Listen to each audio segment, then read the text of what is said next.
sobre geoportales, metadatos y catálogo. Bueno, me han dicho que os comunique que al finalizar esta sesión nos haremos una foto de grupo, todos los asistentes, a la entrada del recinto, ¿vale? Muy bien. Pues iniciaremos esta sesión con Danilo Furtado. Okay. Gracias. Muchos buenos días a todos. Eu vou fazer minha ponência em português, ok? Espero que me entendam. Não, portunhol não, porque é muito mal. Eu vou falar sobre os desenvolvimentos que foram efetuados no novo geoportal do Sistema Nacional de Informação Geográfica e sobre o Registro Nacional de Dados Geográficos. Ora bem, o SNIG é a infraestrutura de dados espaciais portuguesa que permite, através do seu Registro Nacional de Dados Geográficos, que é, no fundo, o seu catálogo de metadados, permite o registro, a pesquisa, visualização e a exploração de informação geográfica do território português. Informação essa que é produzida quer por autoridades públicas, quer por autoridades privadas. É também uma plataforma de apoio e de acompanhamento a todas as atividades relacionadas com a implementação da diretiva Inspire em Portugal.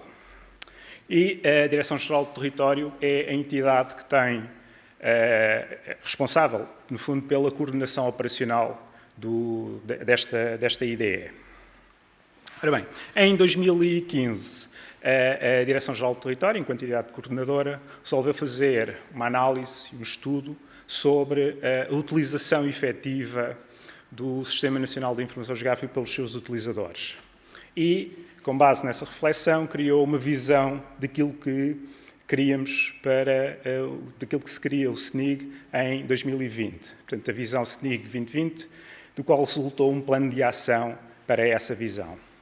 Os principais pilares desta visão do SNIG 2020 era a renovação do geoportal do SNIG, que é era um geoportal já muito antigo, em que os utilizadores tinham imensa dificuldade em encontrar informação, tinha uma interface muito complexa e era muito voltado para os produtores de informação geográfica, no fundo para os especialistas.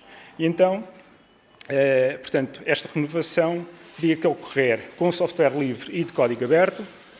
A pesquisa de dados tinha que ser simples, intuitiva e eficiente.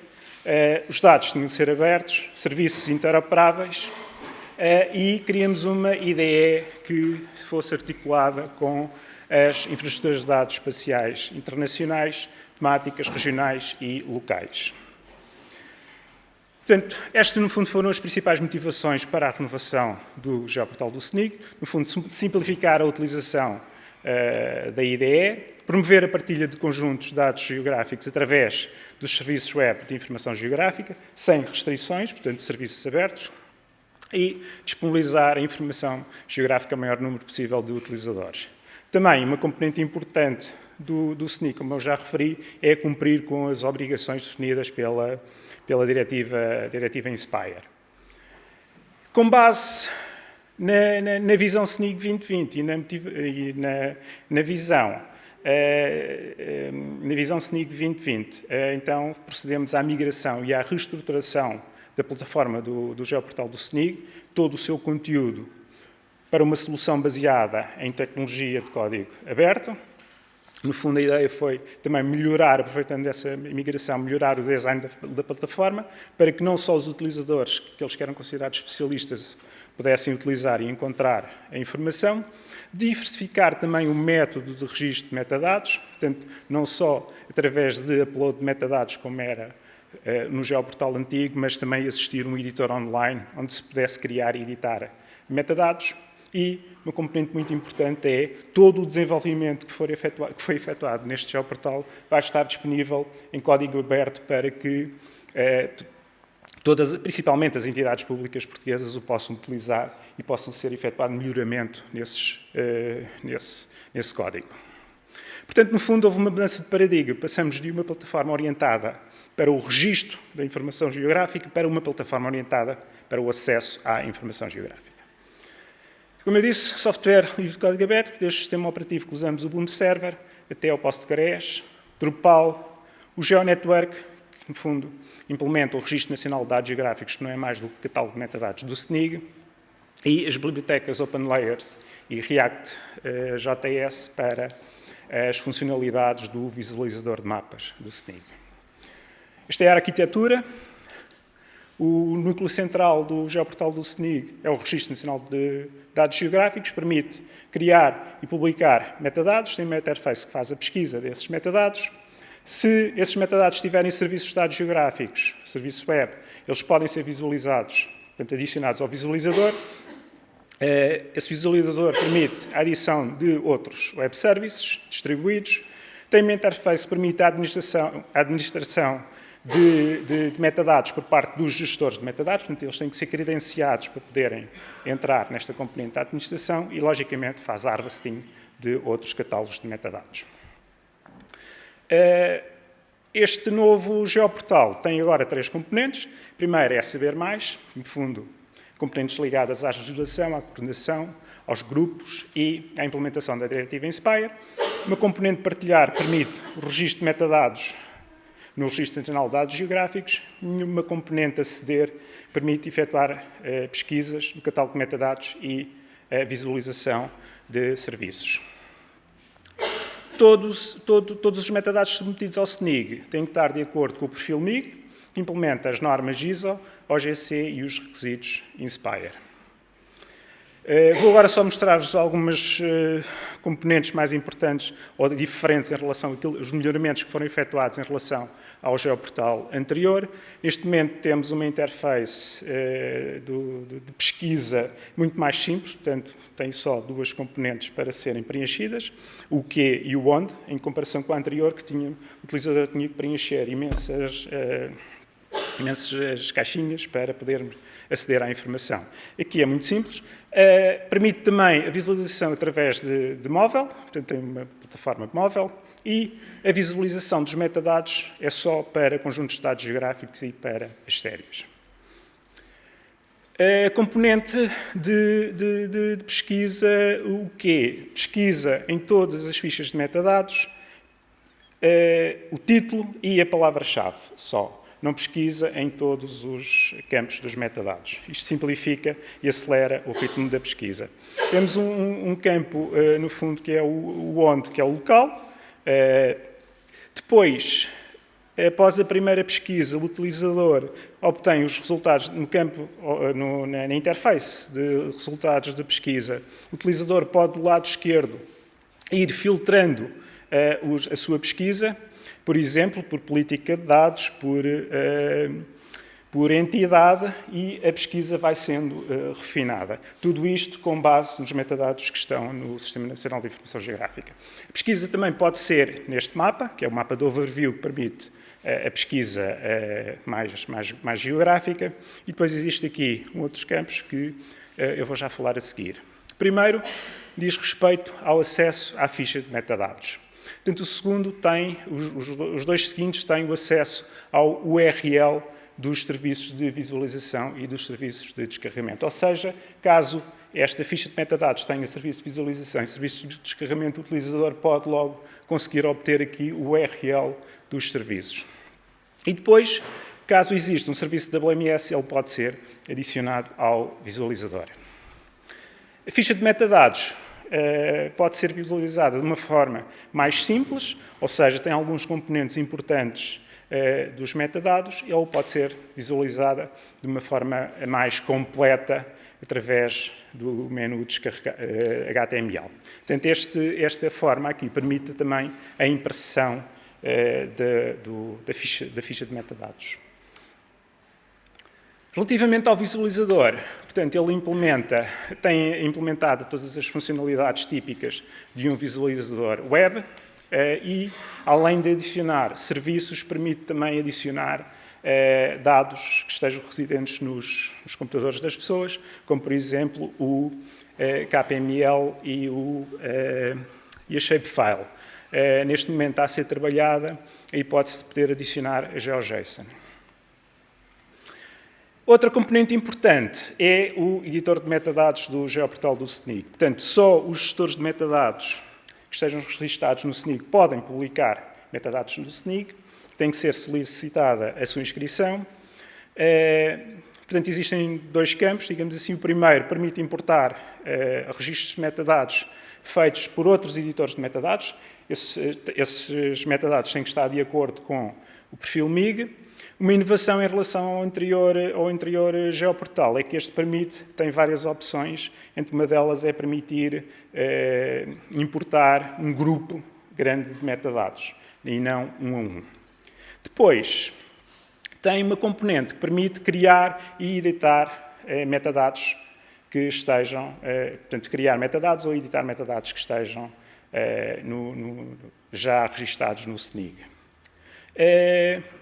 Todos estes campos, quer sejam feito o upload, quer seja feito a criação de metadados aqui no geoportal, todos eles só têm que sofrer uma validação. Isto é, vai ser validado se aqueles metadados estão de acordo com o perfil MIG. Só a partir daí é que eles podem ser publicados no Registro Nacional de Dados Geográficos.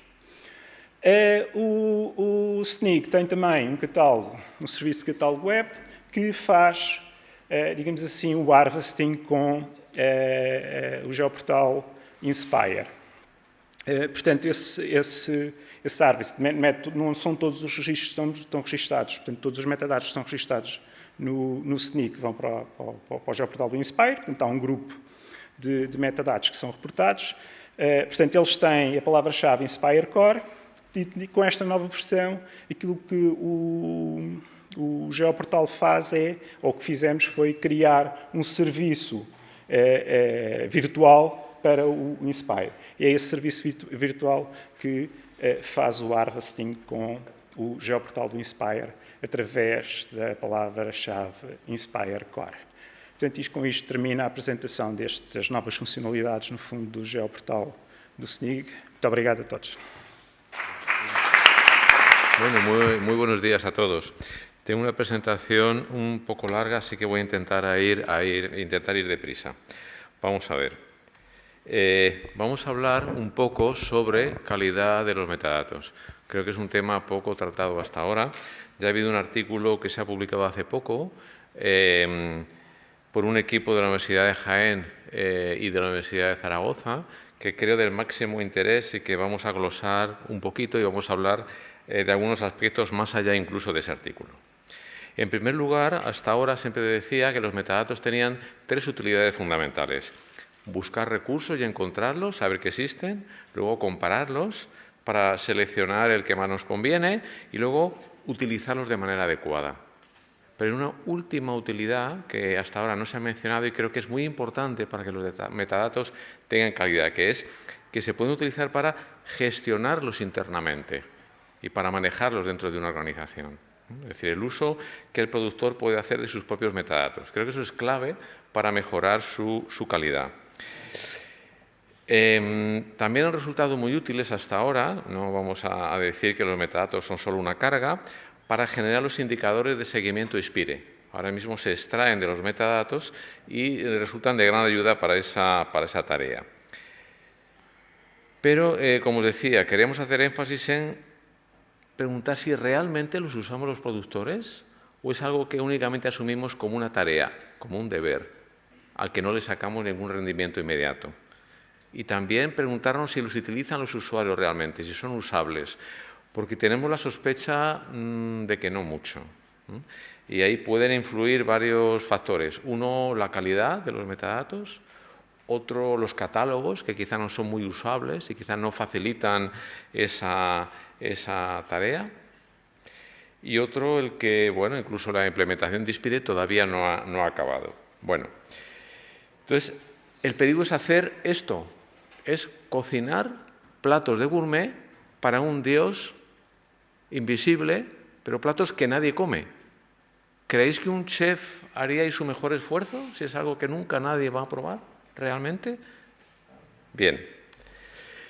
El punto de partida creo que es ese artículo, una metodología para chequear la calidad de los metadatos geográficos basado en la norma 19.157 de Ureña, Ariza, de la Universidad de Jaén, Nogueras y Lacasta, de la Universidad de Zaragoza, publicada en el año 2018, que me parece un artículo interesantísimo y realmente brillante.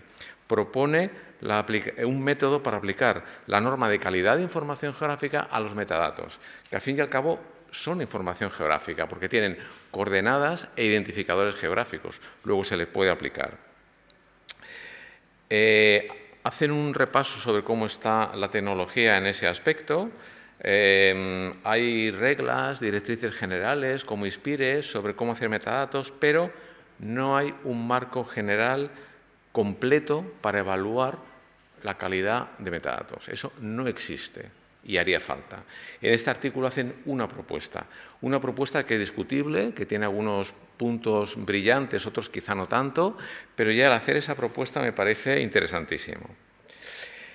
Aplican esos elementos de ISO 19157 y además definen dos elementos nuevos, la corrección posicional y la calidad del texto libre, en una aproximación que ya digo que me parece muy interesante. Aplican ese método y evalúan los metadatos del catálogo de la IDE del año 2016. Claro, eso tiene algún pequeño inconveniente. Uno de ellos es que los metadatos del catálogo de la IDE desde el 2016 han seguido evolucionando y en particular un subconjunto que es el COTSI, los datos oficiales para ISPIRE, pues se han mejorado mucho, se han mejorado bastante. Entonces es una información que hay que tomar con un poco de cuidado, ¿no? Por otro lado, esa metodología no tiene en cuenta las normas de ejecución ISPIRE, que quizá como un primer escalón de calidad de metadatos sería bueno, ¿no?, tener en cuenta. Algunos elementos los evalúan por inspección completa de todos los metadatos, en otros hacen un muestreo en un solo lote. Eso quizás sería discutible, porque más bien habría que definir un lote por cada productor de metadatos. Cada productor se supone que tiene sus métodos, su calidad y sus peculiaridades.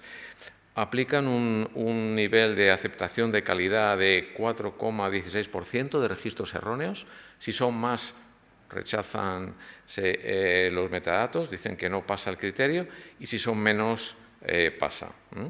Aplican 26 criterios y solo 9 pasan su metodología y 17 no pasan. Independientemente de la anécdota del resultado práctico, creo que vale la pena recibir el mensaje de que la calidad de los metadatos no es tan buena como estamos suponiendo, que sería una buena idea dedicarnos a darles un repaso razonable para mejorar esa calidad. Los elementos nuevos que definen son la corrección posicional, que verifica si la bounding box de los metadatos contiene el punto devuelto por el servicio de GeoNames al buscar las localizaciones textuales que salen en los metadatos. Claro, ahí el utilizar GeoNames, que es un proyecto colaborativo de información no oficial, cuando hay nomenclatores oficiales en España, es un poco discutible, pero en cualquier caso hay un 7% de errores y ese criterio no se pasaría en principio. Y la calidad del texto libre me parece muy interesante porque se dedican a ver la calidad del texto de el resumen, el propósito y el linaje. Primero hacen una evaluación por un panel de expertos a la que piden opinión y luego aplican una fórmula de elegibilidad de Fernández Huerta en la que intervienen la tasa de palabras en cada frase y de sílabas en cada palabra. Se supone que palabras muy largas y frases muy largas son poco legibles, y creo que es cierto. Hacen inspección completa y, de nuevo, los metadatos no pasan ese criterio. El mensaje no es que mal están los metadatos, sino, bueno, estaría muy bien empezar a considerar la calidad de los metadatos, sobre todo la calidad semántica, porque hasta ahora la verdad es que hemos estado muy ocupados en cumplir el esquema ISPIRE, cumplir la parte sintáctica. Eso ha sido un gran esfuerzo y por eso quizá no hemos pasado al siguiente paso. También a veces hablan de calidad de registros de metadatos y a veces de calidad de elementos individuales de metadatos. Creo que faltaría quizá hacer una disquisición de por qué a veces se considera calidad de registros, y es razonable, y por qué a veces calidad de ítems individuales de metadatos, y también es razonable. Mi opinión personal es que este análisis es brillante en el planteamiento, que la metodología se aplica con mucho rigor, Quizá algunos métodos puedan admitir discusión en un momento determinado, pero en cualquier caso concluyen que la calidad de los metadatos es menor que lo que esperábamos, ¿no? Y también menor de lo que deseamos en principio. Creo que ese es el mensaje fundamental y que este artículo debería marcar un punto de inflexión en la gestión de metadatos. Nosotros hemos intentado ir un punto más allá y hemos hecho un análisis de la calidad semántica, intentando entender el significado de los metadatos y si son útiles o no para el usuario, más allá de lo que dice Spire, ¿eh? Entonces hemos tenido que improvisar una serie de criterios completamente subjetivos, discutibles y opinables, pero hemos querido ver qué pasa. ¿Esto es útil en realidad para aplicarlo o no? Hemos cogido el CODSI, el Catálogo Oficial de Datos y Servicios Spire, como la parte de más calidad, y hemos cogido algunos de los elementos que están ahí en metadatos, no todos. Hay que decir que estos metadatos del CODSI, respecto del validador Spire, la mayoría, el 99,76%, pasa el test de Spire, o sea que la parte sintáctica y de esquema muy bien, y el 70% pasa el test de interoperabilidad, que mira a ver si está bien enlazado los metadatos con el servicio de visualización y descarga de esos metadatos, con la conformidad de los datos, bueno, si todos los elementos son conformes. Entonces, sintácticamente y respecto a los criterios Spire, estos metadatos están bastante bien. Vamos a ver qué pasa con la parte semántica.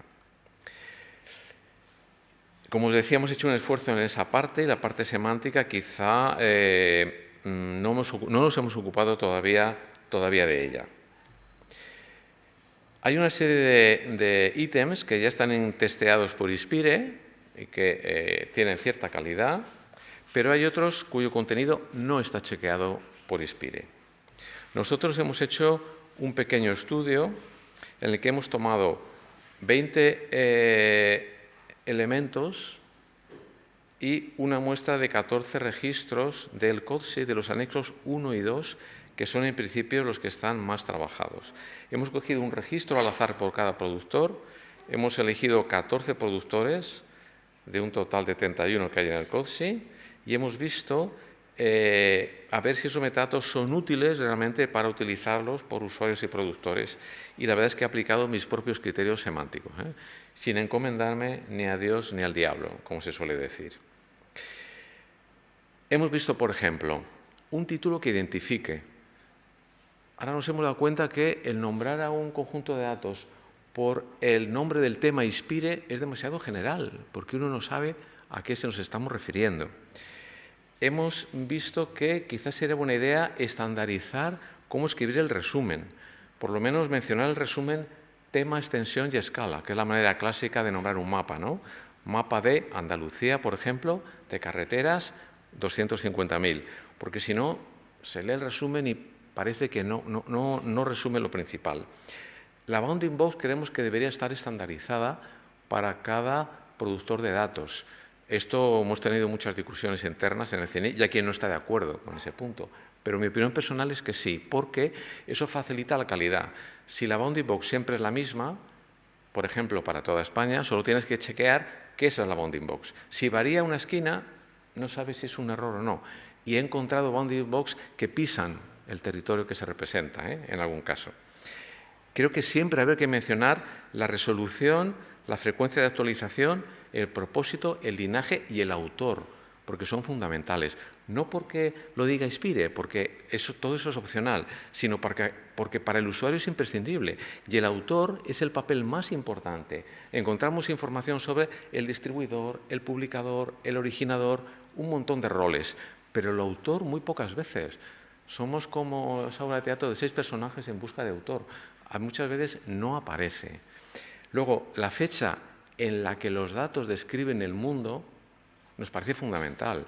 Hay fechas de publicación, pero no siempre será la fecha más importante. El tener un correo electrónico institucional, no de una persona, también nos parece importante, porque las personas cambian, se jubilan, se van del trabajo, pero los correos de consulta no. Y también un email que responda. Tengo que confesaros que hemos dirigido emails a todos y todavía estamos esperando respuesta de la mayoría. La licencia, creo que habría que mencionarla también. Las restricciones de uso, si hay algún tipo de restricción por seguridad nacional, salud pública, las excepciones que menciona la directiva. Luego, cuidado con el idioma. Hemos visto muchos conjuntos de datos que cubren toda España, muy generales, que dicen que los datos están en español. Es imposible. Hay toponimia en catalán, en gallego, en euskera, en aranés, en bable, seguro. Luego, los textos sin erratas. ¿Queréis creer que en el título hemos encontrado erratas sin corregir? Y hacer una revisión semántica general. Todo eso creemos que es recomendable. Aplicando estos criterios, que son míos, personales, subjetivos y muy discutibles, pero algunos tenía que aplicar. Hemos visto que los números de elementos erróneos de cada productor se ajustan a esa gráfica. La media es de más de 4 ítems con problemas semánticos en cada productor, o sea, el 25%. Eso es un poquito alto. Hay uno incluso que llega hasta 12. Mirando por otro lado, de un solo ítem, todas las instancias y las que tengan problemas semánticas, la media es de más de 6 elementos a los que se les puede sacar algún defecto, porque reconozco que he sido muy inquisidor, porque era el objetivo del estudio. Por eso hay quien llega hasta 11 elementos con algún problemilla. Pero hay otros elementos que estaban todos bien, también. Por mencionar algunos casos, por ejemplo, el resumen. Es que había erratas de escritura en el resumen. No se mencionaba el tema, el ámbito y la resolución. Organización responsable, como os decía, es que el autor muchas veces no aparecía. La validez temporal, la frecuencia de actualización muchas veces no aparecía por ningún sitio. La licencia tampoco se veía. Ya os digo que hay 8 correos electrónicos que estoy esperando que me digan algo. Ni me llaman, ni me escriben, nada. El idioma, las dicciones de uso, el título, el propósito falta muchas veces y a veces figura, pero es erróneo. Se habla de otra cosa, parece otra parte del resumen. No se dice, estos datos se han producido para... Voy acabando. La consistencia temporal, que las fechas de publicación, revisión, etcétera, estén en orden y que la última fecha coincida con la frecuencia de actualización. Si un fichero se dice que se actualiza cada mes, no puede ser que la última versión sea del año pasado, ¿no? La resolución que falta a veces se da en puntos por pulgada, la corrección posicional también, la extensión, bueno, etcétera, etcétera. Por ir acabando, como ejemplo, en una muestra de 25 resúmenes hay 28 errores detectados por un procesador de texto. La media es de 1,2 errores por resumen y el 82% de los resúmenes tenían algún error. Además, hay resúmenes poco legibles, desordenados y desenfocados, que hablaban de otra cosa, no de lo más importante. Mis conclusiones son que, por favor, revisad vuestros metadatos, manteneros al día y, sobre todo, utilizarlos. Lo ideal sería que los utilizases en la gestión interna. Problemas pendientes son el multilingüismo, que la última versión de GeoNetwork creo que ya soporta, pero hasta ahora no se soportaba. La consistencia entre metadatos, los capabilities, y la información que se da para descargar. Sería ideal contar con especialistas en este campo, con documentalistas, que saben documentar las cosas y que saben ir al grano y a lo útil. Yo creo que vamos a proponer al grupo técnico de trabajo de metadatos y catálogo que empiece un trabajo con vosotros, con los responsables de metadatos, para ver qué directrices vale la pena dar a la hora de rellenar metadatos y qué criterios son aplicables. No los que yo me he inventado con un poco de mala idea para hacer este estudio, sino los que realmente sean útiles y luego ya hacer algo de formación, incluso de verificación. Y tener una red de expertos en la que sería ideal contar con documentalistas que además los tenemos cerca, porque muy cerquita tenemos a los cartotecarios, ¿no? Que yo creo que saben de estas cosas. Eso es todo y siento haberme extendido en el tiempo. Muchas gracias. Bien, buenos días. Antes de nada, la verdad es que el baile de nombres es normal. Antes de nada quisiera disculpar la ausencia de los compañeros de la infraestructura de datos espaciales de Cataluña, no han podido venir, especialmente Jordi Escriu, que es quien más sabe de IDs y de metadatos, que está en Helsinki precisamente en la conferencia de Inspire. Entonces, bueno, yo intentaré desmitificar los metadatos, pero sin hablar de metadatos. Yo de metadatos no, sinceramente, la verdad, no. Siempre he oído metadatos, algo bastante complejo, muchas cosas que hacer, unos ficheros ahí súper raros, que luego además, tal como decía Antonio, y esto la gente lo utiliza y la verdad es que era un poco bollo. Entonces, pues de algo que sí conozco, pues voy a hablar de mí. Voy a hablar de mí, me conozco creo que bastante, este soy yo. Mi nombre es Daniel Gómez López, nací en el 81, que es el año del golpe de Estado. Mido 1,79, con zapatos 1,80. Organización, como comentaba, el Instituto Cartográfico y Geológico de Cataluña. Esta es mi dirección de email, si tenéis que contactar o resolver alguna duda.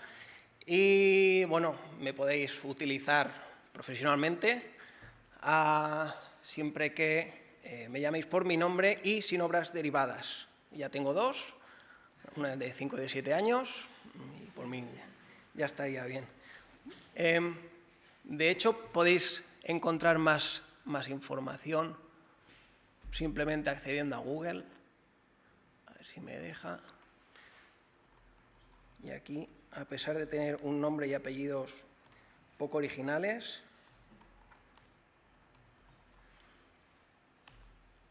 a ver, los 25 mejores perfiles. Clicaremos el segundo por si acaso. Vale. No sé si todo el mundo tiene, vaya hombre, no sé si todo el mundo tiene LinkedIn. No lo veremos. Bueno, en principio no debería de haber problema para acceder. No sé si todo el mundo tiene LinkedIn, pero es una plataforma, sí, la foto es de hace unos años, pero bueno. Es una plataforma, para quien no la conozca, que, bueno, de primeras, pues te pide ahí pues cómo te llamas y dónde trabajas y cuáles son tus estudios, vas rellenando una serie de campos y aquello acabas allí catalogado, ¿vale? De tal forma que luego buscas en Google, buscas casi en cualquier sitio y aparecen por ahí tus datos, ¿vale?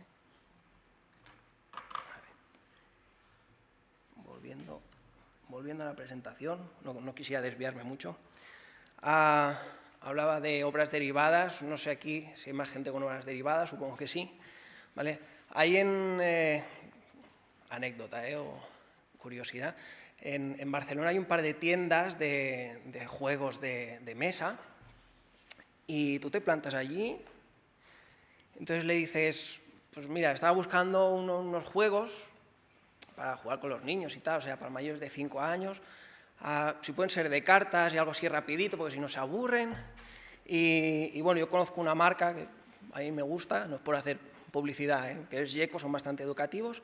Entonces, resulta que la persona que te está ahí atendiendo te saca las 3 opciones que más se ajustan a aquello que le pedías y lo acaba clavando, ¿vale? Normalmente el juego que te acabas llevando es el que buscabas, ¿vale? No sé si se ve un poquito por dónde voy, ¿vale? Intento ser sutil, ¿vale? Pero bueno, para no hablar más de mi vida personal, cuando me propusieron hacer esta presentación, claro, yo lo primero que hice es una presentación en las jornadas de infraestructuras de datos, lo primero que hice, hablar con los compañeros de la IDEC, que son los que realmente saben.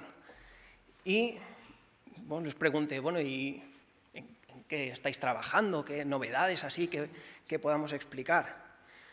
Y me enseñaron esto que es el nuevo catálogo de la IDEC.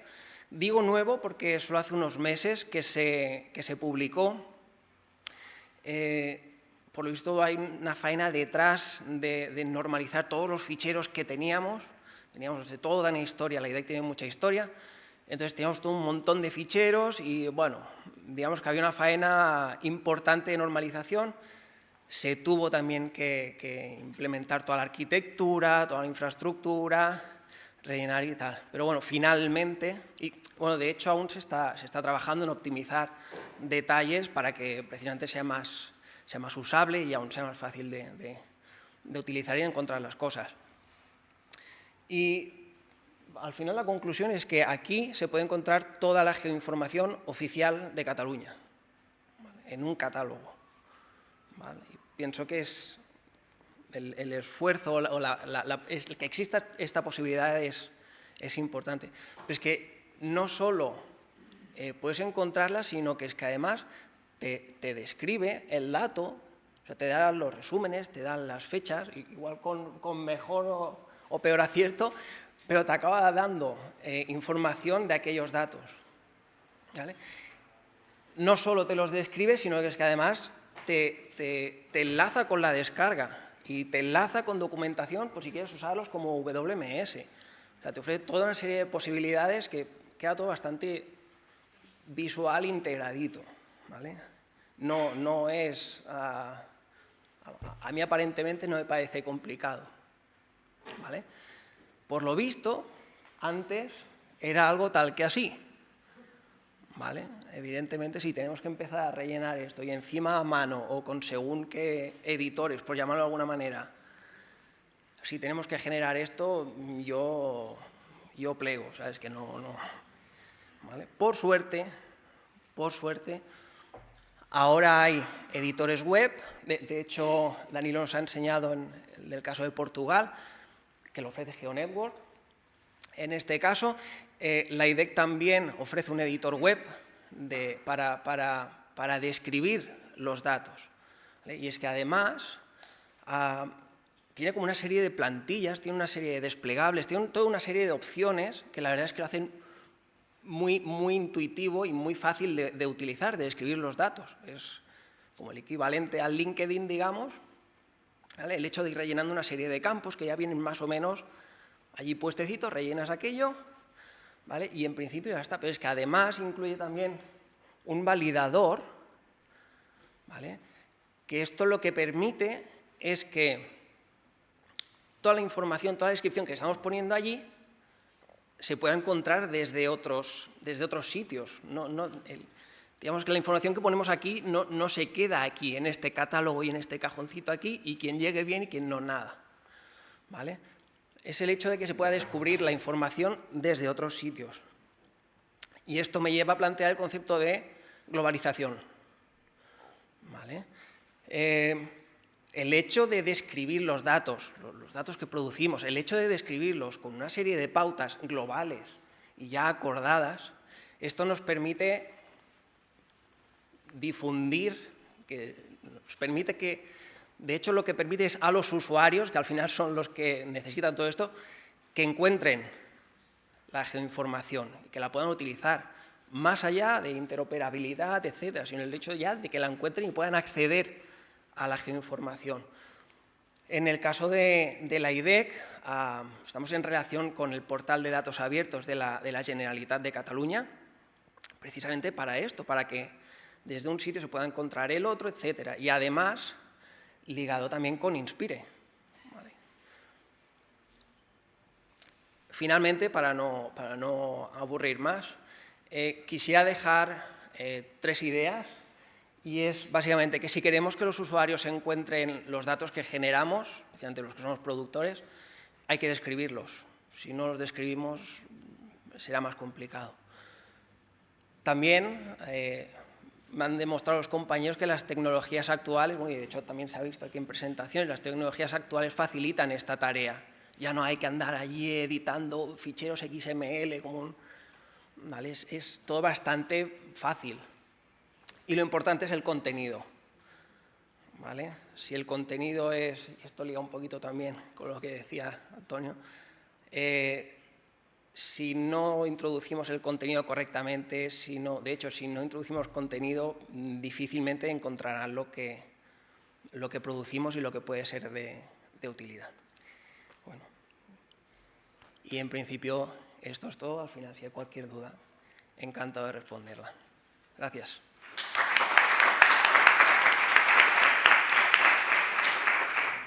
Okay. Buenos dias a todos, novamente. Vão ouvir falar outra vez português? Bom, eu vou apresentar a reestruturação que foi feita nos metadados do Sistema Nacional de Informação Geográfica, um bocado em linha com as duas apresentações anteriores. Portanto, este é o enquadramento, são os meus tópicos, portanto, fazer um pequeno enquadramento, falar um bocadinho sobre a análise crítica que foi feita ao catálogo de metadados, depois como é que fizemos a reorganização e melhoramos os metadados para, no fundo, um bocado responder ao novo geoportal do SNIG. Portanto, como eu já falei aqui antes, o SNIG é a Infraestrutura de Dados Espaciais de Portugal. Foi feita uma renovação do geoportal do SNIG em 2018. O Registro Nacional de Dados Geográficos está já definido pelo Decreto-Lei nº 180 de 2009, foi agora efetivado, é o catálogo de metadados dos conjuntos de dados geográficos produzidos ou mantidos por entidades públicas, e o Registro Nacional de Dados Geográficos é constituído e mantido pela Direção-Geral do Território. A criação de metadados em Portugal foi iniciada mais ou menos em 2004. Portanto, o catálogo de metadados do SNIG foi colocado online, na web, por volta de 2006. Portanto, só a partir de 2008 a 2009, mais ou menos, os metadados que eram publicados no catálogo de metadados do SNIG passaram a ser validados de acordo com o Perfil Nacional de Metadados. A publicação dos metadados no Sistema Nacional de Informação Geográfica é da responsabilidade dos produtores de informação geográfica. Portanto, existe pelo menos um gestor de metadados por cada instituição, publica metadados no SNIG. Portanto, a DGT não interfere na publicação desses metadados, nem faz revisão dos seus conteúdos. Ora bem, em 2017, a DGT resolveu fazer um estudo para saber, no fundo, como é que estavam esses metadados. O que existia, em que estado é que estavam esses metadados e a quem pertenciam esses metadados. Portanto, nós tínhamos metadados que eram anteriores ao perfil MIG, metadados que estavam colocados no Registro Nacional de Dados Geográficos anteriores a existir a validação desses metadados. Esses metadados nunca foram validados, então esta foi uma oportunidade para conhecer como é que estavam esses metadados. Portanto, o que é que fizemos? Fizemos uma análise dos gestores de metadados que existiam e também analisamos as fichas de metadados das entidades. Foi criada uma série de programas para conseguirmos fazer essa análise automática. Houve outras análises que tiveram que ser feitas manualmente. Portanto, nesta análise, o que é que se detectou? Que existia um grande volume de metadados registados no Sistema Nacional de Informação Geográfica. Havia muitos metadados que não estavam de acordo com o perfil MIG. Havia metadados que estavam conforme o perfil, mas com conteúdos errados ou de má qualidade. Havia metadados com conteúdos não normalizados. Havia metadados que já muito antigos, estavam obsoletos e alguns desatualizados. E uma componente muito importante que era a utilização incorreta de palavras-chave nos metadados. Isto dificultava imenso a pesquisa e o encontrar esses metadados. Isto é só para terem uma ideia dos metadados que existiam. Portanto, em 2017 existiam cerca de 19 mil fichas de metadados que estavam repartidos por aquelas 218 entidades. Quase 17 mil desses metadados eram da Administração Pública Central, mas em termos de número de entidades, a Administração Pública Local tinha cerca de 120 entidades. Muitas dessas entidades só têm publicados um só metadado. Okay? Nós temos muitas administrações públicas locais. Relativamente aos gestores de metadados, portanto, o que é que se fez? Identificou-se quem é que eles eram, a que entidade é que pertenciam, no fundo, qual é o volume de informação com quantos metadados é que contribuíam, se esses gestores de metadados tinham uma participação ativa ou não, ou seja, se publicavam metadados ou não publicavam metadados, e qual foi a data da sua última publicação, isto, no fundo, para tentarmos perceber se a informação que lá estava atualizada ou estava desatualizada. Portanto, tínhamos 275 gestores de metadados, dos quais só um terço estava ativo. Ou seja, só cerca de 87 gestores de metadados tinham pelo menos um ou mais metadados publicados no SNIG. Outra análise que foi feita foi relativamente ao ano de publicação. Portanto, a partir de... temos dados referenciados só a partir de 2009. 2017 foi o ano em que mais gestores de metadados contribuíram para o SNIG. Houve ali um período um bocado complicado, que foi os anos de 2012, 2013 e de 2014, em que houve pouca interação em termos de registros de metadados no SNIG. Portanto, são esses os dados que encontramos relativamente aos gestores de metadados. Mais relevante é que havia cerca de 188 gestores de metadados que estavam inscritos como gestores de metadados, mas que nunca publicaram uma ficha de metadados. Ou seja, pediam-nos o registro, registavam-se, mas nunca publicaram um registro de metadados.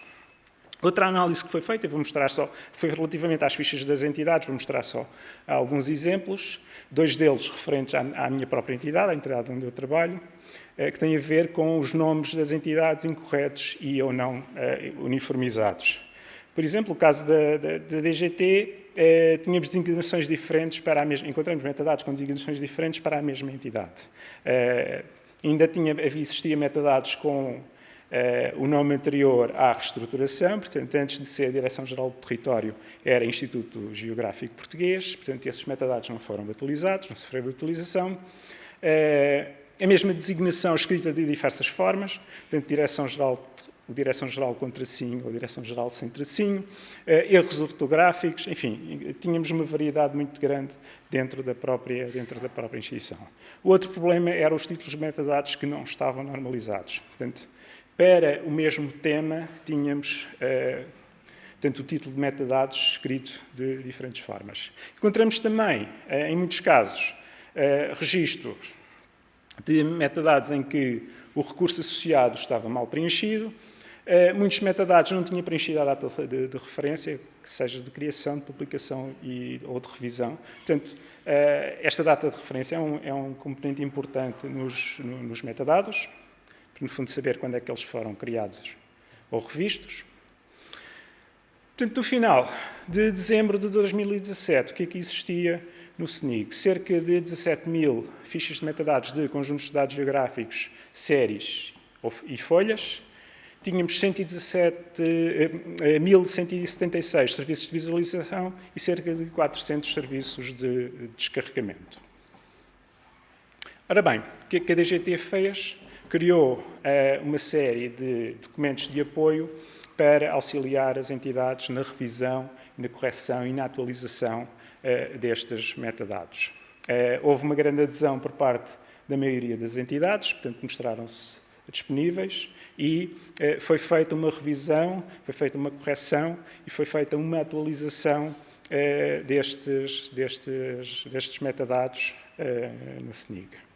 Aquelas entidades que, por algum motivo, não tinham hipótese, não tinham disponibilidade para fazer essa revisão, portanto, deram autorização à DGT para que a DGT as pudesse fazer. Isto porquê? Porque, aproveitando o novo geoportal do SNIG, fomos atuar em alguns campos-chave. Pelo menos esses tinham que estar bem preenchidos e normalizados. Okay? Desde a política de dados, muitos metadados não tinham política de dados, se eram dados abertos ou não. Os serviços muitas vezes estavam mal, os URLs dos serviços estavam muitas vezes mal preenchidos. A entidade produtora, a cobertura geográfica também é um outro problema. Portanto, no futuro editor de metadados vamos tentar encontrar uma forma de normalizar portanto, esta questão da cobertura geográfica, ser por uma lista controlada em que o utilizador não pode diversificar a sua cobertura geográfica. Isto para quê? Para dar resposta, no fundo, ao novo geoportal do SNIG. Portanto, todos os metadados que foram intervencionados tentaram responder às pesquisas que são feitas no geoportal do SNIG. Isto permite-me o quê? Permite-me melhorar e facilitar a pesquisa no Sistema Nacional de Informação Geográfica. Neste momento, os utilizadores encontram mais facilmente a informação que precisam do que relativamente à anterior situação. Outra das atuações que tivemos relativamente aos metadados é que foram eliminadas as fichas de metadados que estavam obsoletas, ou fichas de metadados que foram agrupadas, porque haviam entidades que colocavam para cada objeto uma ficha de metadados, portanto, que era um bocado impensável, portanto, esses metadados foram regrupados. Foram eliminadas algumas fichas de metadados do tipo folha, porque não faziam sentido, e outras foram agrupadas. A informação foi colocada na ficha de metadados das séries. Assim, há umas semanas atrás, tínhamos cerca de 4.000 conjuntos de dados geográficos e de séries, 2.300 serviços de visualização, portanto, houve um grande incremento relativamente aos serviços de visualização. Já nos serviços de descarregamento, passamos de 420 para 500 serviços de descarregamento. Portanto, é uma situação que ainda temos que trabalhar com as entidades. Portanto, neste momento, como eu disse, temos os 435 registros de metadados e temos quase cerca de 400 entidades a publicarem metadados no Sistema Nacional de Informação Geográfica. E é tudo o que eu queria dizer. Muito obrigado pela vossa atenção. Bom dia. Para não mudar, vou continuar a falar em português. Isto vai ser uma apresentação um pouco diferente, porque a apresentação está em inglês, eu vou falar português, a audiência é maioritariamente espanhola, vamos ver o resultado que isto vai dar. Portanto, eu venho aqui falar também de metadados, mas de uma perspectiva diferente. Portanto, venho falar de ferramentas, uma ferramenta que foi desenvolvida para apoiar a indexação e a pesquisa de dados espaciais, baseada nos metadados e no conceito de fitness for use, adequação para a utilização, do ponto de vista dos utilizadores. Portanto, a minha apresentação tem 4 itens, que é o enquadramento, quais são os objetivos da plataforma, uma visão geral da plataforma, como é que ela foi desenvolvida, e a seguir, como é que a plataforma pode ser utilizada. Aqui já foi abordado as questões de qualidade de dados, e muito bem, de uma forma brilhante, pelo António.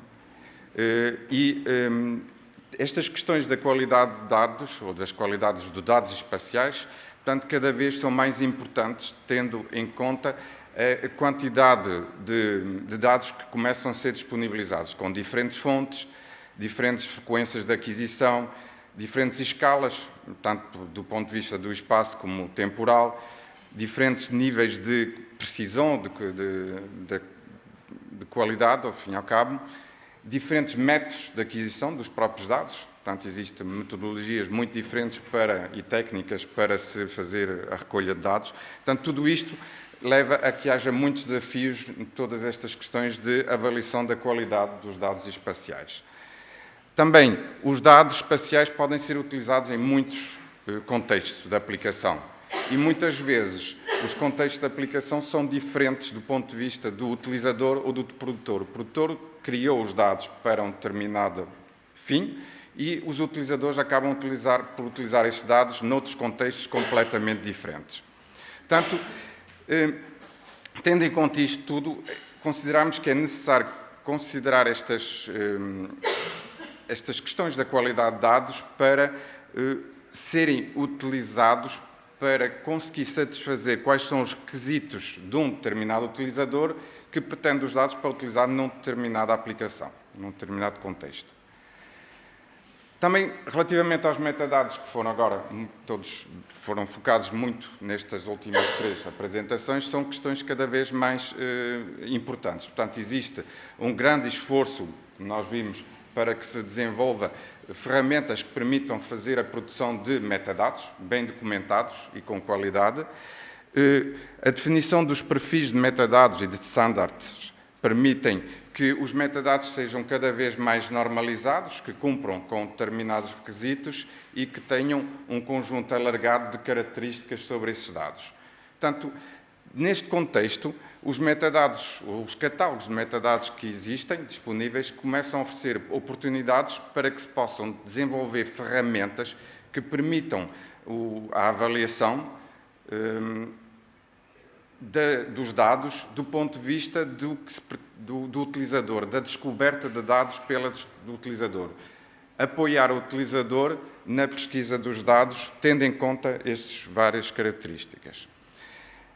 É nesse contexto que foi no projeto europeu, que se chamava EcoPotential, que foi desenvolvido uma plataforma que nós temos o nome de TMIS, que é o acrónimo para Thematic Metadata Based on Fitness for Use Spatial Data Quality Evaluation Platform, tanto que é uma plataforma que foi desenvolvida em open source, portanto, é uma aplicação web autónoma, que funciona num browser, sem mais nada, portanto, desenvolvida em JavaScript, e que faz a avaliação da qualidade baseada em metadados, considerando o quê?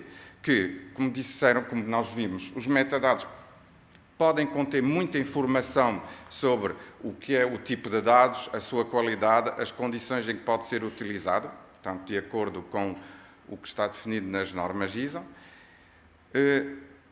Muitas vezes só temos acesso aos metadados, os utilizadores não têm acesso direto aos dados e, portanto, não consegue aceder aos dados. A única forma que ele tem de procurar é com base nos metadados e, cada vez mais, há catálogos de metadados que permitem que facilmente se possa integrar esses catálogos de metadados com serviços web numa plataforma de avaliação e de pesquisa. Portanto, este projeto foi desenvolvido, ou esta plataforma foi desenvolvida na altura para apoiar a seleção e a descoberta de os dados mais relevantes, ou a falta desses dados, também pode ser isso, que são necessários para a modelação na área ambiental e ecológica. Mas isto pode ser utilizado em qualquer outro contexto. Portanto, a plataforma faz dois tipos de avaliação. Portanto, a avaliação da qualidade pode ser centrada no produtor, que é a avaliação de qualidade interna, é verificar se os campos, como já foi dito aqui anteriormente, estão preenchidos corretamente, se não têm erros, etc. E depois a avaliação da qualidade externa, que é mais centrada no utilizador, no uso da informação. Portanto, essa avaliação da qualidade externa pretende determinar qual é o nível de coincidência ou de adequação entre as características que existem no conjunto de dados, descritos nos próprios metadados, e as características dos dados que o utilizador pretende para o problema que ele quer resolver, ou para a situação para a qual ele quer utilizar os dados. Isto o utilizador vai definir os seus requisitos através de valores que ele pretende para determinados indicadores de qualidade. Já vamos ver mais à frente melhor isto. Ou seja, esta pesquisa é focada em avaliar como é que os dados, ou o quanto os dados são adequados para o utilizador, não para o produtor. Assim, de uma forma geral, como é que a plataforma funciona? O utilizador tem a oportunidade, através de uma interface que já vamos ver a seguir, definir quais são os valores que ele pretende para os diferentes indicadores de qualidade. Depois, a ferramenta vai extrair os metadados de diferentes catálogos de metadados e vai fazer uma comparação dos valores pretendidos pelo utilizador com os que estão definidos no metadados e depois apresentar o resultado de uma forma ordenada. Não vou entrar em pormenores sobre a metodologia, mas basicamente o que está por trás é um processo matricial, isto não funciona, em que existe uma matriz em que, para cada conjunto de dados que o utilizador pretende identificar e para cada indicador de qualidade, ele pode definir o valor esperado. O que a ferramenta faz a seguir é extrair as matrizes correspondentes de cada um dos metadados que estão no catálogo de metadados e fazer uma comparação por pares de valores e depois verifica os que cumprem os requisitos, que não cumprem, e faz uma ordenação dos resultados. Pronto. Do ponto de vista, se calhar, mais fácil é ver como é que a plataforma funciona. Portanto, numa primeira fase, o utilizador tem a possibilidade de definir quais são os dados que ele pretende encontrar. Por exemplo, aqui, ele definiu que procura dados sobre land use e sobre auto-imagery. Portanto, a seguir, para cada um destes temas que ele procura, ele pode definir um ou mais valores do que ele pretende pesquisar, através de uma interface gráfica, desde definir critérios sobre palavras-chave, e aqui ele pode definir critérios não simples, pode fazer condições mais complexas. Eu quero procurar qualquer coisa sobre... pode fazer ous e is, portanto, fazer condições booleanas. Além disso, tanto desde sobre palavras-chave, sobre a área espacial, sobre a componente temporal, etc., e outros indicadores. Aqui uma coisa que existe é a possibilidade de definir um critério como um filtro, ou seja, todos os metadados que não cumprirem esses critérios são excluídos. Definir isto como um critério crítico, ou seja, se ele não cumprir, também não são considerados, portanto, é um metadado que não cumpre com os requisitos do utilizador, ou também parcialmente, no caso temporal e espacial. Eu posso dizer, desde que esta área geográfica esteja coberta a 90%, para mim, já é suficiente. Portanto, depois disto, ele tem possibilidade também de definir quais são os catálogos metadados que ele vai pesquisar. A única que nós implementamos é através do serviço web CSW, Catalog Service for the Web. Portanto, ele pode definir os que existirem e utilizar. O processo a seguir, ele pode executar o processo de avaliação. O que a plataforma vai fazer é, vai extrair todos os dados que estão no catálogo de metadados, vai fazer a comparação e vai apresentar o seguinte resultado. O resultado é apresentado da seguinte forma: para cada um dos temas ou dos datasets que ele procura, é apresentado um resumo de todos os metadados que cumprem totalmente ou parcialmente os critérios. Portanto, aqui podemos ver que para cada um dos indicadores este cumpre, este não cumpre, mas não é crítico, portanto não é relevante. Aqui em baixo, quando aparece uma cruz vermelha, é porque é um fator crítico, portanto o não serve. E depois ele ordena isto de forma pelo número de indicadores que são cumpridos, ou seja, se aparecem primeiro os metadados que cumprem o maior número de indicadores de forma satisfatória. Depois fizemos uma coisa um pouco diferente, porque isto, quando temos muitos dados, aparece uma lista interminável de dados e nenhum deles pode servir. Então, fizemos aqui um pequeno resumo que para cada tema, o que ele faz é, para cada indicador, ele indica quantos metadados cumprem ou não cumprem o resultado. Isto permite que o utilizador possa muito facilmente verificar, por exemplo, o indicador da área geográfica é o que me está a restringir mais os resultados. Portanto, ou eu tenho que procurar outra área, ou então vou ter que... faltam-me dados para poder utilizar. Portanto, aqui permite a identificação de quais são os dados que não existem, que eu pretendo. Obrigado pela vossa atenção.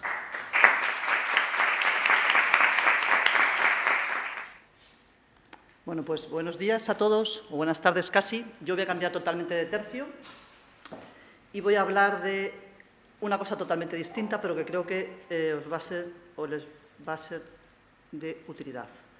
Vamos a hablar de las Smart IDs, desde nuestro punto de vista, qué sería o cómo podríamos dar inteligencia, digamos, a una infraestructura de datos espaciales estándar. La idea en un principio es que todos sabemos qué es una ID, ¿vale? Pero lo que tenemos que hacer es aprender lo que es una Smart ID. Aprender a saber que se pueden, además de trabajar con una ID estándar, generar una serie de flujos de trabajo, de modelos, de aplicaciones que nos van a proporcionar una inteligencia adicional a esa infraestructura de datos espaciales que tenemos. Para eso ¿Cuál es, desde nuestro punto de vista, la fortaleza de una Smart IDE? Pues necesitamos herramientas que nos permitan cubrir todos los aspectos de los sistemas de información geográfica, cubrir todos los pasos de esos sistemas, manejar esos datos y trabajar, en definitiva, con Big Data. Pero, además, implementando los geoprocesos e implementando flujos de trabajo siempre geoespaciales que nos permitan sacar utilidad a nuestra infraestructura de datos espaciales. Ese es el propósito de trabajar con las aplicaciones de Hexagon, de Smart App y de Lucia Fusion. Además, tenemos que tener en cuenta que cada vez tenemos datos más, digamos, trabajando con el Internet de las cosas, más asequibles y más directos en tiempo real. Y para ello necesitamos, por tanto, alguna herramienta que nos permita trabajar con esas informaciones adicionales, digamos, y que nos llegan directamente desde diferentes sensores o desde BIM o desde cualquier otro sistema que tengamos para poder, digamos, en conjunto trabajar con eso.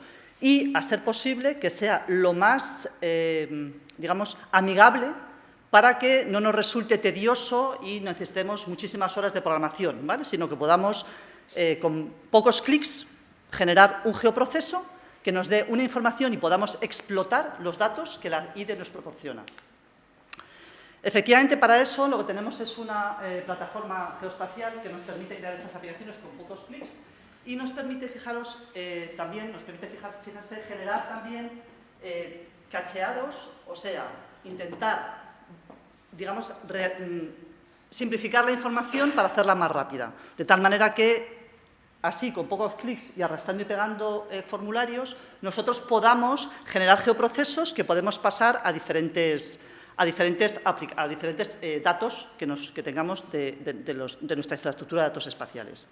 Este es un ejemplo, por ejemplo, de un una visualización de detección de cambios, donde con 4 clics ha generado un geoproceso y lo que vamos a hacer es después darle dos imágenes para que el sistema o ese geoproceso actualice o verifique cuáles han sido los cambios en esas imágenes. Entonces, ese es el proceso que hemos hecho, simplemente hemos generado ese geoproceso y ahora entramos, saltamos la aplicación, nos van a pedir cuáles son los datos de entrada y vamos a poder ejecutarlos. De tal manera que va a poder detectar, digamos, los cambios que se han producido en 2 imágenes simplemente con un solo clic. No nos interesa explotar ese geoproceso y nos interesa, por tanto, sacar esa información adicional.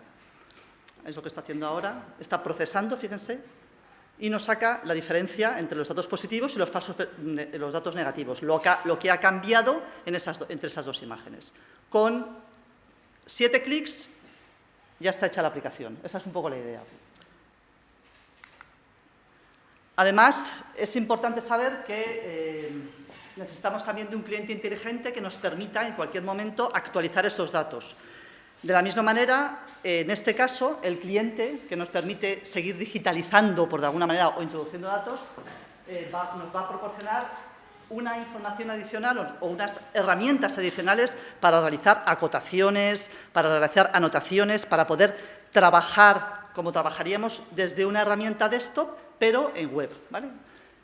Trabajamos también contra servicios WFS, WMS, para poder ajustarnos y digitalizar de esa manera y tener, como veis aquí, mediciones y ajustarnos exactamente a los contornos como si estuviésemos trabajando en desktop, pero trabajando en web. Aquí tenemos una serie de ejemplos y fijaros que, por supuesto, también tenemos los datos característicos de nuestro entorno IDE, donde estemos trabajando. Y, por supuesto, aquí vamos a explotar esos datos IDE, de tal manera que podamos tener cuadros de mando con discriminación de análisis semánticos de los diferentes temas sobre los que vamos a tratar. Entonces, aquí estamos viendo, por ejemplo, pues rangos de, en este caso, son accidentes o cualquier tipo de suceso que tengamos en la ciudad o cualquier tipo de conexión a cualquier elemento que forme parte del Internet de las cosas para poder trabajar con ellos. Tenemos, por supuesto, tooltips, etcétera. Como estamos trabajando con sistemas que son totalmente compatibles con dispositivos móviles, también estas mismas aplicaciones las podemos llevar en dispositivo móvil, sea en Android o en iOS o en un Windows Mobile, ¿vale? De forma tal que podemos incorporarlos a nuestros flujos de trabajo, bien por simplemente como consulta o también para introducir datos en edición colaborativa. Este es un ejemplo de que esta visualización no se limita solo a datos, digamos, cacheados, sino que también podemos trabajar con datos LiDAR en tiempo real. Fijaros cómo estamos visualizando una ciudad que ha sido, digamos que, escaneada con datos LiDAR y aquí tenemos un ejemplo. Un poco para que veáis todos los datos que tengamos los podemos integrar y trabajar en el mismo entorno, ¿vale? Para no entenderme mucho con esto, aquí vamos a ver cómo se mide, para que veáis que se puede medir. Y ya después paso el vídeo y paso al siguiente. Voy a avanzar un poco.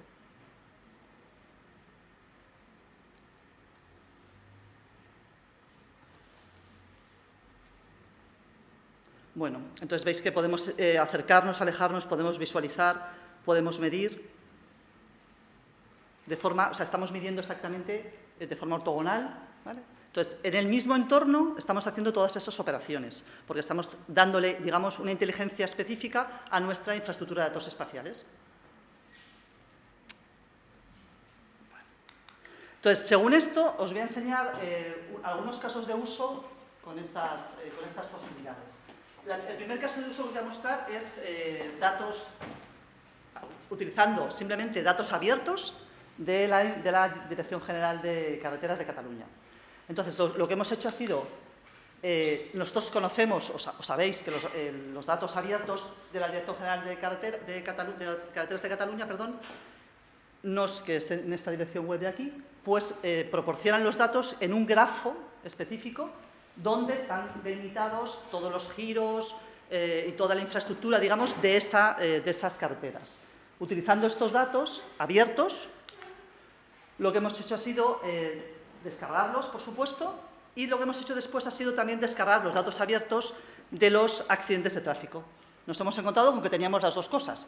Por un lado tenemos los datos de carreteras de la Dirección General de Carreteras y por otro lado tenemos datos abiertos sobre los accidentes que se han producido a lo largo desde el año, creo que son desde el 2010, hasta el 2017 creo que tengo. Entonces, lo que hemos hecho con eso ha sido, en principio, generar un geoproceso. ¿Qué hacemos con ese geoproceso? Con ese geoproceso lo que vamos a hacer es realizar una primera segmentación dinámica para interpolar los datos con PK, donde están, con punto kilométrico, donde han sido los accidentes de la carretera, con el grafo que nos proporciona, en datos abiertos de nuevo, la Dirección General de Carreteras. Bien, una vez que hemos hecho esto, les hemos dicho, utilizando los metadatos que nos proporcionan y la información de esos metadatos de la Dirección General de Carreteras, lo que hemos hecho ha sido realizar esa interpolación con esos datos. Una vez hecho eso, una vez realizado ese proceso de interpolación, ese geoproceso, lo que hemos hecho ha sido justo explotar esos datos de esa infraestructura de datos espaciales en una aplicación. Y aquí tenemos, con esa estructura, digamos, segmentada de forma analítica por climatología, por titularidad de la carretera, por fechas, por grados de heridos graves y mortalidad, por comarcas, por franja horaria, etc., podemos realizar un análisis y, por tanto, nuestra infraestructura de datos espaciales va a pasar a ser inteligente. ¿Por qué? Porque vamos a poder explotar todos los datos que tenemos en esa infraestructura. Entonces, en este caso, por ejemplo, aquí tenemos un mapa de calor, podemos segmentar, fijaros que estamos segmentando ahí por heridos graves y mortalidad, por franja horaria, y podemos también dar por comarca. Entonces, fijaros, si cogemos la comarca del Arc d'Urgell, por ejemplo, y nos acercamos a ella, podemos ver el mapa topográfico debajo, ¿vale? Y también podemos verlo a más, utilizando el modelo cartográfico del IGCC en un servidor que veremos ahora, un servicio LTS. Fijaros que, ahora lo veremos, Podemos ver la imagen del orto de 5 metros del cartográfico, ¿vale? Y no solamente eso, sino que también podemos mirar de otra manera y verlo en 3 dimensiones, de tal manera que fijaros qué velocidad tiene y cómo estamos moviendo los 5 metros del Instituto Cartográfico del Modelo Digital de Terreno del IGCC en una ventana de nuestra aplicación, en un simple browser nuestro de cualquier dispositivo móvil o de cualquier Android, ¿vale? Entonces, veis cómo está moviendo todo y vemos ahí los accidentes que han ocurrido en esa carretera en el Alt d'Urgell. Bueno, pues además, este es el ejemplo que hemos hecho. Tenemos otros 2 ejemplos también del Geoportal de Barcelona. Tenemos aquí a Miguel Bolívar, gracias. Entonces, bueno, simplemente enseñaros lo mismo. Afortunadamente, el Geoportal de Barcelona dispone de una infraestructura de datos espaciales con datos abiertos que nos proporcionan información con la que podemos realizar aplicaciones y jugar, de alguna manera, y sacar información de esa infraestructura. Entonces, utilizando, todos conocéis el Geoportal de Barcelona. El Geoportal de Barcelona nos permite realizar consultas, localizar por calles. Tenemos un mapa de situación donde podemos visualizar la información en la que estamos en cada momento. Podemos preguntar, por ejemplo, por una calle y podemos centrarnos en esa calle.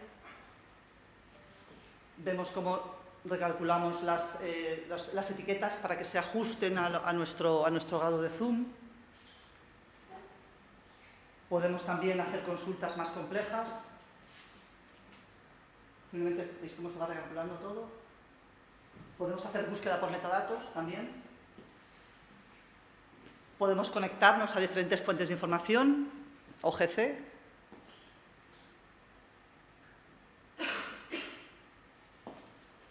Podemos acceder a Open Data, que también lo hemos hecho, para ver más datos de ahí. Podemos ver todos los datos que tenemos, todos los servicios a los que estamos conectados por defecto. Y también podemos visualizar otro tipo de planos, como pueden ser planos por ejemplo, urbanísticos. Bien, pues con estos datos y la información de datos abiertos que nos proporciona, de nuevo, en este caso, el Instituto Municipal de Informática del Ayuntamiento de Barcelona, pues podemos visualizar y ver cuál es la distribución de viviendas y parking en la ciudad de Barcelona. Entonces, eso es un ejemplo muy simple. Hacemos un radio en la Ciudad Bella, por ejemplo, y lo que vemos, aparte de la distribución por viviendas, es que hay muy pocos parkings por vivienda. Entonces, aquí abajo veis que hay muy pocos parkings por vivienda. Ahí, aquí. Sin embargo, si nos vamos a la zona alta, nos vamos, por ejemplo, creo que esto es Arrea, ¿no? Creo que sí. Está muy cerca de Pedralbes, sí. Bueno, a esta zona vemos que en este caso esta concentración de aquí aumenta. Es decir, que simplemente realizando una consulta básica en una aplicación podemos ya extraer información y sacar conclusiones de nuestros datos de infraestructuras de datos espaciales. Tenemos otro ejemplo que sería la coordinación de obras de la ciudad de Barcelona. A ver, esto es dentro de Barcelona. Sabéis que cada vez que se ejecuta o se realiza o se quiere realizar una obra, hay que pedir una serie de permisos y el proceso es bastante largo para saber qué calles hay que cortar, cuál es el proceso que siguen, etc. Entonces, en este caso, aquí tenemos, aquí abajo, ¿no tengo yo el ratón este?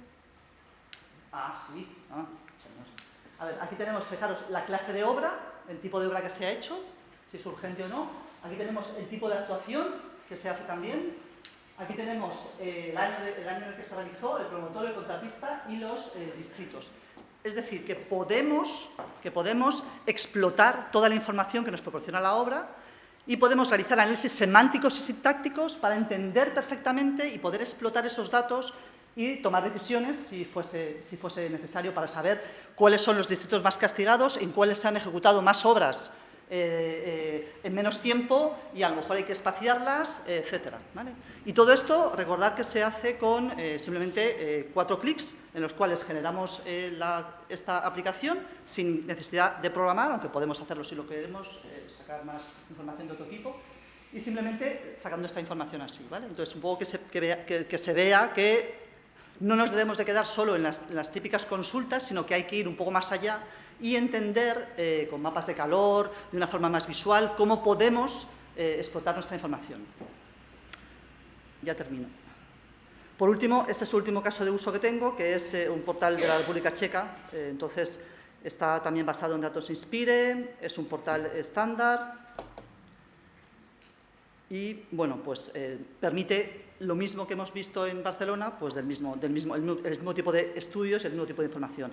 Lo importante es que sepamos que podemos trabajar no solamente en 2 dimensiones, sino también en 3 dimensiones, que podemos conectarnos a datos de infraestructura de datos espaciales y también a datos de Internet de las Cosas, que nos proporcionarían una información adicional, una visualización en 3 dimensiones que, digamos, daría un valor añadido muy importante a nuestra infraestructura, a nuestra IDE.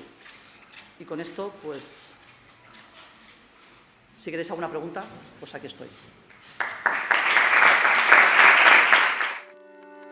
SDI Locals, bringing digital information closer to citizens.